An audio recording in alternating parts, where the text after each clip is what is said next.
Hi friends, సమాధాన పుస్తకం. నిజానికి ఈ సినిమా గురించి రివ్యూ చెప్పడానికి ఈ వీడియో చేయలేదు. రివ్యూ ఉన్నది ఉన్నట్టుగా చెప్పాను అంటే ఫస్ట్ మీరు నన్ను కొడతారు. అందువలన సినిమాలో ఉన్న పాయింట్ గురించి మాత్రమే చెప్తాను. ఏదో సినిమాలో విన్నాను, పెళ్లి అనేది ఒక అందమైన అలంకరించిన ఇల్లు లాంటిది. పెళ్లి కాని వాళ్ళు లోపలికి ఎప్పుడు వెళ్దామా అని ఎదురు చూస్తుంటారు, లోపలికి వెళ్లిన వాళ్ళు ఎప్పుడు బయటపడతామా అని ఎదురు చూస్తుంటారు. అయితే ఈ మాట ఎందుకు చెప్పాను అంటే, నేను ఈ సినిమా ద్వారా చెప్పదలుచుకున్న పాయింట్ కూడా ఇదే.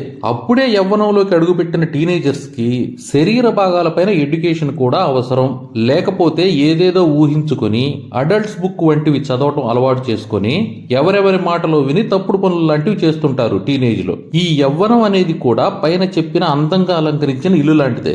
ఏది మంచి ఏది చెడు అనేది పాఠశాల స్థాయి నుండే నేర్పించాలన్నదే ఈ సినిమాలో టోటల్ గా కంటెంట్. నిజానికి 2 ఏళ్ల క్రితమే ఇదే పాయింట్ మీద OMG 2 వచ్చింది బాలీవుడ్ లో. అందులో చక్కగా వివరిస్తారు. కానీ ఈ సినిమాలో మాత్రం వల్గర్ గా చూపించారు. పైన నేను చెప్పిన విషయాలే సినిమాలో చివరి 10 నిమిషాల్లో చెప్పడం జరిగింది.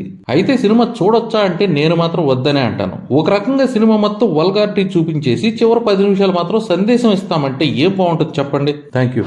ఈ వీడియో మీకు నచ్చిందని ఆశిస్తున్నాను. మరో 4 వీడియోలు చూడండి, నచ్చితేనే సబ్స్క్రైబ్ చేసుకోండి. Thank you.